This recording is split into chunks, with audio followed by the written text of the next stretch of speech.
Hey YouTube, it's Gov from the Friday Night Shooters, and here's a lovely shot of the moon setting in Rust, down behind an amazing looking tower being built by, I have no idea who, somebody in the Rust server that we're normally playing on. So what's today's video about? It's not really about moon sets, it's not really about towers.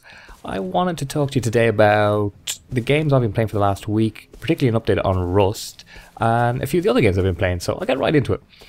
I haven't played a lot of Rust in the last week. I fully intend on getting back to it, but it's just been one of those kind of crazy busy weeks, and I've wanted to get on with KDoc and do some dual comms and have a run around, but a few things have gotten in the way. We've basically been getting on at slightly different times of the evening, and just haven't managed. It's just one of those weeks. Yeah, they'll happen again in the future. So we're planning on getting on really soon again. Now, what we've been discussing is whether or not we're going to continue on this same server, because it's been quite quiet. Today's Sunday. I had a quick look today, and there were 17 players on it, which is pretty good for that server. But midweek, if you're on like on a Tuesday, Wednesday evening, it can drop as low as like 6, 7, 8 players, including yourself. So we've just found the server a little bit quiet in terms of seeing other people, meeting other people, interacting with people, which is what Rust is all about, really.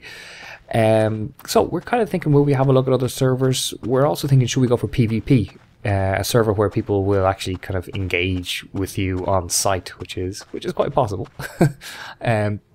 And I haven't really played much PvP.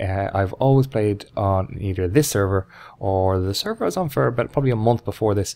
In both cases there was PvP, but only in certain situations, as you know, situations like raiding or if there's an airdrop. But there hasn't been that many airdrops on this server that I have noticed, just because the player count has been low. So it's been too low. It hasn't reached the upper limit you need to trigger an airdrop. So that's another reason for going to a busier server. The danger, of course, of going to a PvP server is that we spawn in naked as the day we were born, with absolutely no gear, and we just get slaughtered straight away. And if that kind of happens time and time again, it could get repetitive. But I suppose we also have to give it time. We have to give it time. It's a very different style of play. On this server here, you can openly look for resources. It's not a problem. You walk around, get resources, you won't be bothered. It's more about building up your supplies to raid. Whereas on the other servers, even just getting a bit of wood or a bit of stone might be quite tricky. You might be better off going around at night, for instance. Anyway, so they were some of the thoughts on Rust. So definitely getting back to Rust. A few of you commented that you like the longer videos, and that's mainly thanks to KDoc. He's done an awful lot of work to get those longer videos up. So that's been absolutely brilliant. Now, besides Rust, you'll see now the next game that I'm going to have a look at is One Finger Death Punch, which is going to come up next on your screen in probably actually about 20 seconds away. But I'll just tell you about One Finger Death Punch. It's quite different to Rust. I mean, Rust is a game that when you sign into Rust, you're kind of guaranteeing you're playing for at least an hour. I mean, 45 minutes an hour, and usually you'll play Rust for 2-3 hours or even longer sessions. I mean, Rust can go on for quite a while, and that's what's great about it. That's not a negative. That's a really positive thing. But One Finger Death Punch is the exact opposite. It's a game you can jump into for a couple of seconds. A couple of minutes. I got it on Steam yesterday, I think. It only costs about, I think I paid £3 for it, £3.20, something like that. And it's very quick download. But I love this game. All you need is either two keys. You can use like a B or an N key on your keyboard, or I use the mouse, left and right mouse button. It looks like it's a game where you mash the buttons to win the game, but it's absolutely the opposite. In fact, it comes up on the screen and says, don't mash the buttons or you'll lose. So it's all about sort of perfect timing. The attack, there it goes, don't mash the buttons. If you mash the buttons, you'll die. So they kind of come towards you in hordes, a little bit like zombie games in FPS, but obviously they're coming in from the left and right hand side of the screen, and they add extra kind of techniques, or they add extra skills each level you go through. So at the beginning, it takes one button click to kill each person, but then as you go up the levels, it takes, maybe some of them will be 2 kicks, some of them will start dodging you, then you start being able to grab weapons off people, throw the weapons back, then you get into like slower battles with just one person. All of this happens literally with just your mouse buttons. You don't even need to move the mouse doesn't need to be anywhere near the action at all, and it's fiendishly addictive. It's really good fun. And in fact, I would love to have it on my PlayStation Vita, because I think it's the kind of game that I would absolutely adore on it, where you just use the top thumb buttons. It's the kind of one you could sit in the sofa, or sit in a train journey, or just lying in bed feeling lazy on a Sunday afternoon and play a whole lot of this game. So I put 2 rounds up. Both of them have been kind of mob rounds. They're both very early on in the game, so I haven't unlocked much stuff at all. But I hope it goes over just showing you how enjoyable it is.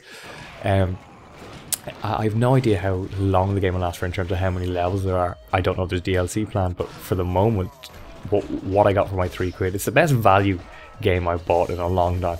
I mean, I'll quite often risk buying a game for £3-4, knowing that it'll probably give me an hour's worth of fun, and I reckon that's the equivalent of about a pint of beer. An hour for a pint of beer is good value. But with this game, it didn't. Well, I mean, the risk is paid off. It doesn't feel like it's been that big a risk at all. So yeah, that's been One Finger Death. What a name! What a great name. Now, having said that, with Rust, I've been enjoying Rust, but I bought a book the other day. I bought a book for Redstone. It was in work. There's like a book club that you get a catalogue and you can pick it. There's all the novels and sorts of books. And I saw a Minecraft Redstone book. Now it's kind of aimed at kind of kids or people who don't know much about Minecraft, but I bought it anyway. It's cheap. And it sort of inspired me to go back into Minecraft. And Minecraft, I played on a laptop years ago. Wasn't very good at it, but just messed around with it, thought it was a bit of fun, kind of ignored it. But then when it came out on the Xbox, I got it pretty much straight away. And I had one world on the Xbox, and the seed was Glacier.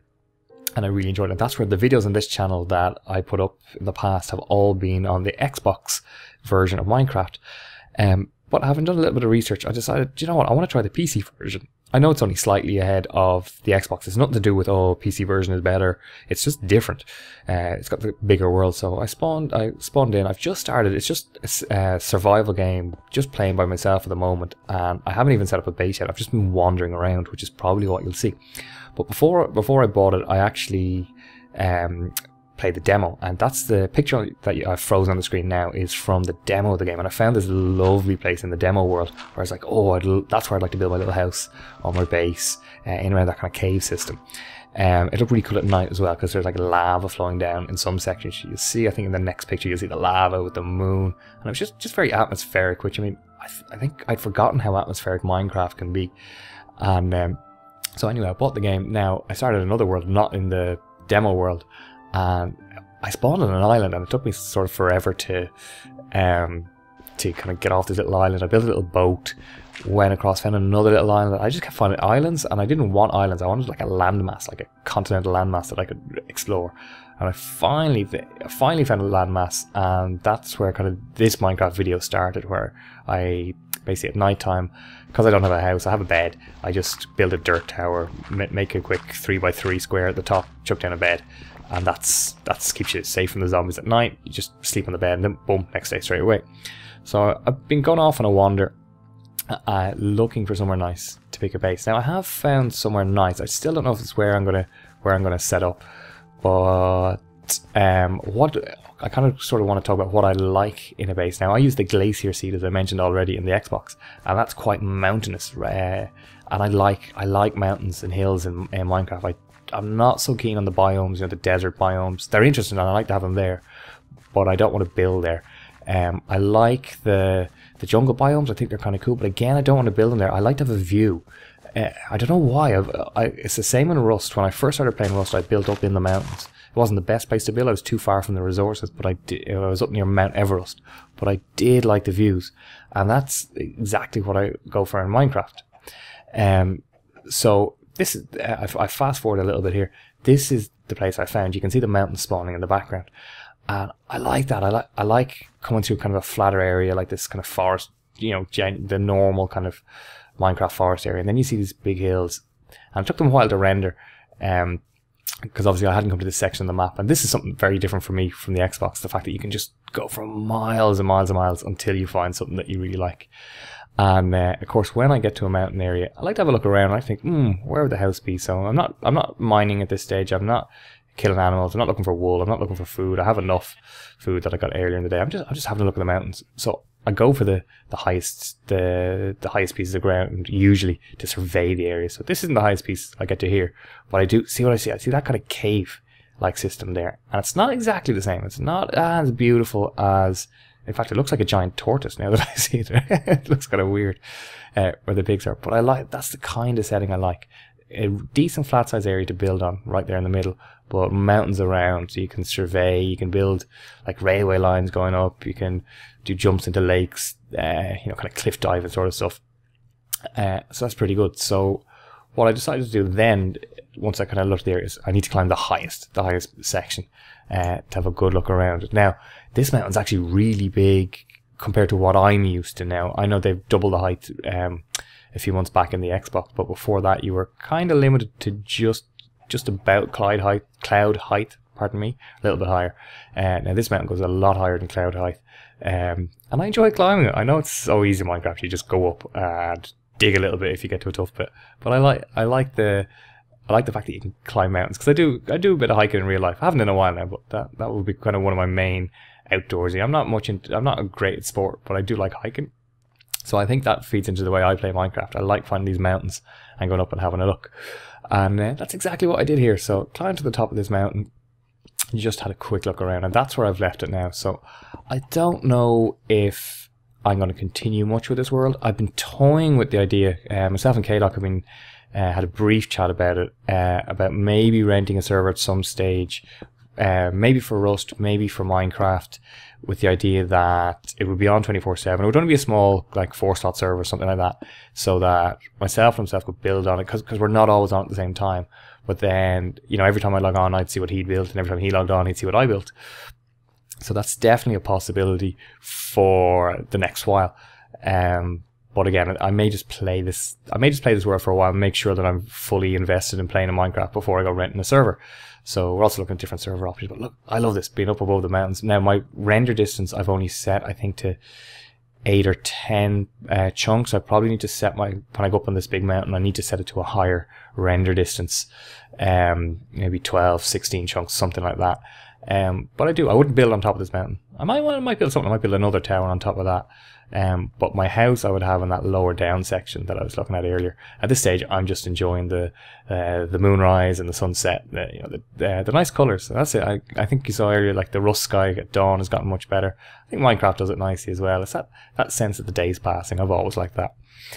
That's basically all I had to say today, guys. Just to say, Rust is definitely going to continue. We just need, myself and K-Doc just need to sort of get our times synchronized.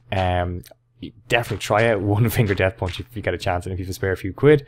Yeah, what would you think about Minecraft on the channel? If we put any Minecraft on, would you be interested or not? Let us know. Leave a comment. Thanks so much for watching.